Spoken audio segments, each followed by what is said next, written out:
Hello everybody, welcome to Falcon Computer Academy. मैं हूं केवल विजय और मैं आज आपको पढ़ाने जा रहा हूं एक्सेल में लेक्चर नंबर 17। आज हम बात करेंगे स्केल टू फिट के बारे में और स्केल के बारे में कि स्केल की कमांड हम क्यों अप्लाई करते हैं और शीट राइट टू लेफ़्ट या लेफ़्ट टू राइट हम कैसे लेके आ सकते हैं, ग्रिड लाइन को हाइड या शो कैसे करना है, हेडिंग को हाइड या शो कैसे करना है, bring forward, send backward, selection pattern, alignment, group और रेट के बारे में बात करेंगे। तो लेक्चर स्टार्ट करने से पहले आप हमारा चैनल सब्सक्राइब कर लें ताकि आने वाली जितनी भी वीडियोज़ हैं वो आप तक बआसानी पहुंच सकें। स्टार्ट करते हैं आज का लेक्चर। सबसे पहले हम बात करेंगे स्केल के बारे में कि अगर आप यहाँ पे पेज सेटअप करते हैं, जैसे हमने साइज़ यहाँ पे सिलेक्ट कर लिया A4 साइज़ और उसके बाद मार्जिन हम यहाँ पे दर्ज करते हैं नॉर्मल, और मार्जिन दर्ज करने के बाद आपने यहाँ पे कोई भी डाटा टाइप करना है। जैसे कि हम यहाँ पे टेक्स्ट टाइप कर रहे हैं कि मैंने यहाँ पे लिखा, क्लिक करें यहाँ पे और उसके बाद हम टाइप करें यहाँ पे नेम, टैब का इस्तेमाल करें, क्लास टैब का इस्तेमाल करें, रोल नंबर टैब का इस्तेमाल करें, subject, marks, total and obtained, ये डाटा आप टाइप करें। अब ये देखिए कि हमारे पास यहाँ पे 2 कॉलम एक्स्ट्रा रह गए हैं, तो हम चाहते हैं कि ये 2 कॉलम एक्स्ट्रा प्रिंट ना हो, तो हम चाहते हैं डाटा हमारा यहीं तक प्रिंट और पेज सेटअप यहीं तक हो जाए। तो आपने स्केल इसका बढ़ा देना है। तो आप देखिए आपका पेज सेटअप यहाँ से बढ़ रहा है, ये देखिए ये स्केल आपका यहाँ से बढ़ गया। अब यही डाटा आपका यहाँ तक प्रिंट होगा और पूरे पेज पे होगा। और उसके बाद अगर फ़र्ज़ कीजिए कि हमारा डाटा आगे नेक्स्ट पेज पे चला जाता है, जैसे कि मैंने यहाँ पे टाइप कर लिया ऑब्टेन मार्क्स और उसमें टाइप कर लिया रिज़ल्ट और उसको मैंने टाइप कर लिया यहाँ पे रिमार्क्स वगैरह। अब ये डाटा हमारा देखिए नेक्स्ट पेज पे चला गया। या उसके बाद हम और इसमें टाइप कर लेते हैं परसेंटेज और उसके बाद हम टाइप कर लेते हैं यहाँ पे ग्रेड। और ये टाइप करने के बाद अब हम चाहते हैं कि ये हमारा सारा डाटा एक ही पेज पर प्रिंट हो। अगर आप यहाँ पे कीबोर्ड से कंट्रोल P प्रेस करेंगे तो आप देख रहे हैं कि पेज 1 पे name, class, roll number, subject और ऑब्टेन मार्क्स तक प्रिंट हो रहा है। और जैसे हम यहाँ पे नीचे क्लिक करेंगे, देखिए पेज 1 ऑफ 2 इसमें आ रहा है। पेज नंबर 2 पे जाएंगे तो रिजल्ट, रिमार्क्स और परसेंटेज और ग्रेड पेज नंबर 2 पे प्रिंट हो रहा है।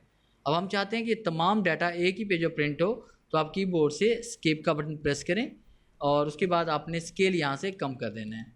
अब देखिए स्केल हम यहाँ से कम करें तो आपका डाटा ये एक ही पेज पर प्रिंट हो जाएगा। अब जैसे आप कंट्रोल P प्रेस करेंगे तो आप देखेंगे यहाँ पे आपको नेम से लेकर ग्रेड तक तमाम डाटा प्रिंट होता नज़र आएगा। तो ये देखिए आपके पास नेम, क्लास और उसको लास्ट में ग्रेड तक की डाटा आपका एक ही पेज पर प्रिंट हो रहा है।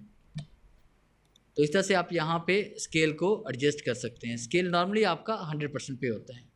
और नेक्स्ट पॉइंट में पढ़ने वाले हैं शीट राइट टू लेफ़्ट, कि अगर आप शीट की डायरेक्शन चेंज करना चाहते हैं तो आपने शीट राइट टू लेफ़्ट या लेफ़्ट टू राइट पे आपने क्लिक करना होता है। शीट की डायरेक्शन की ज़रूरत हमें तब पेश आती है जब हमने एक्सेल के अंदर कुछ ऐसी लैंग्वेजेस, कुछ ऐसा डाटा टाइप करना है जो राइट टू लेफ़्ट की तरफ लिखा जाए या लेफ़्ट टू राइट की तरफ लिखा जाए, तब हम यहाँ पे डायरेक्शन इसकी चेंज कर सकते हैं। जैसे हम उर्दू अगर इसमें टाइप करना चाहते हैं तो आपने डायरेक्शन यहाँ पर देनी है शीट राइट टू लेफ़्ट। तो यहाँ पे अब तमाम डाटा आपका उर्दू फॉर्मेट में लिखा जाएगा, डायरेक्शन में लिखा जाएगा। और दोबारा अपने इंग्लिश का कोई फॉर्मेट अगर आपने देना है तो आपने शीट राइट टू लेफ़्ट पे आपने क्लिक करना है। तो इस तरह से हम इसकी डायरेक्शन भी यहाँ पे चेंज कर सकते हैं।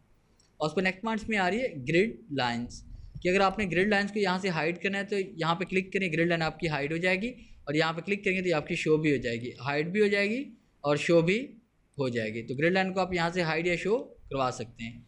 और आप देखेंगे जैसे हम कंट्रोल P अगर हम प्रेस करते हैं कीबोर्ड से तो आप देखें कि हमारे पास यहाँ पे ग्रिड लाइन प्रिंट नहीं हो रही। तो हम चाहते हैं ये हमारी ग्रिड लाइन प्रिंट हो जाए।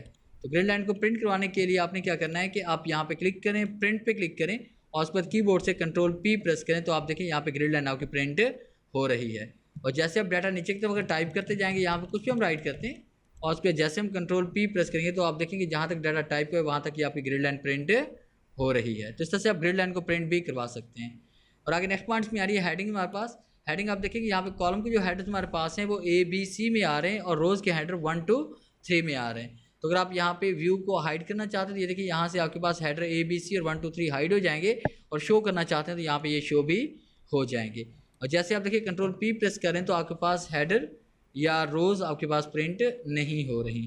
तो अगर आप चाहते हैं कि आपके पास सेल एड्रेस जो हेडर या इसका रोज़ का है वो प्रिंट होना चाहिए तो उसके लिए आपने यहाँ पे क्लिक करना है प्रिंट पे, और प्रिंट पे क्लिक करने के बाद आप कंट्रोल P जैसे प्रेस करेंगे तो आप देखिए यहाँ पे ABC और 1 to 3 प्रिंट हो रहा है हमारे पास। तो इनको हम प्रिंट करवा भी सकते हैं और इसको रिमूव भी यहाँ से कर सकते हैं। और आगे नेक्स्ट कमांड्स में bring forward, send backward, selection panel, alignment, group और रोटेट, ये कमांड हम पहले पिक्चर कमांड के साथ पढ़ चुके हैं। तो मज़ीद मैं थोड़ा सा इसमें इंट्रोडक्शन मज़ीद करवा देता हूँ कि आपने ब्रिंग फॉरवर्ड और सेंड टू बैक कब यूज़ करना है। सबसे पहले आप कोई भी शेप या कोई पिक्चर पेज पर इंसर्ट कर लें। जैसे हम पिक्चर्स पे क्लिक करते हैं और आप उस ड्राइव में चले जाएँ जिस ड्राइव में आपके पास पिक्चर्स पड़ी हुई हैं। यहाँ पे एनीवन कोई भी पिक्चर आप सेलेक्ट करें। जैसे हमारे पास एक पिक्चर में ये वाली चाहिए, इस पिक्चर के पेज पर आप इंसर्ट करें। पिक्चर को इंसर्ट करने के बाद आप किसी भी कॉर्नर पे क्लिक करके इसको आपने रिसाइज करना है और उसके बाद हम यहाँ पे इंसर्ट पे आते हैं, फिर हम पिक्चर पे आते हैं और यहाँ पे कोई दूसरी पिक्चर हम यहाँ पे सेलेक्ट कर लेते हैं और इंसर्ट पे क्लिक करते हैं। देखिए ये पिक्चर भी पेज पर आ चुकी है। अब हम चाहते हैं कि ये पिक्चर इसकी बैक पे चली जाए, इसे हम बैक पे लेके जाना चाहते हैं। तो आने पे लेआउट पे आना है और सेंड बैक पे क्लिक करेंगे तो ये बैक पे चली जाएगी और फ्रंट पे लेके आना है तो ब्रिंग फॉरवर्ड पे क्लिक करेंगे ये फ्रंट पे आ जाएगी।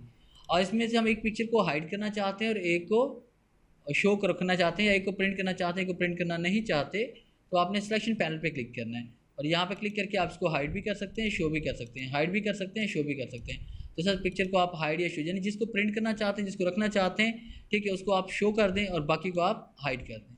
तो सर पिक्चर को हाइड या शो कर सकते हैं। और उस पर नेक्स्ट कमांड्स में आ रही है अलाइनमेंट हमारे पास, कि अगर आपने शेप पे या पिक्चर पे कोई अलाइनमेंट अप्लाई करनी है तो एक पिक्चर पे आप क्लिक करें, फिर शिफ्ट के साथ आपने दूसरी पिक्चर पे क्लिक करना है, फिर अलाइनमेंट पे क्लिक करें। यहाँ पे अलाइनमेंट देखिए हमारे पास सेंटर में आ रही है, देखिए ये पिक्चर इसके सेंटर में आ गई और बिल्कुल इसके मिड में लेके आना चाहते हैं तो अलाइन टू मिड पे क्लिक करेंगे तो ये पिक्चर बिल्कुल उस दूसरी पिक्चर के सेंटर में आ जाएगी। और इस तरह से हम कोई अलाइनमेंट भी यहाँ पे अप्लाई कर सकते हैं।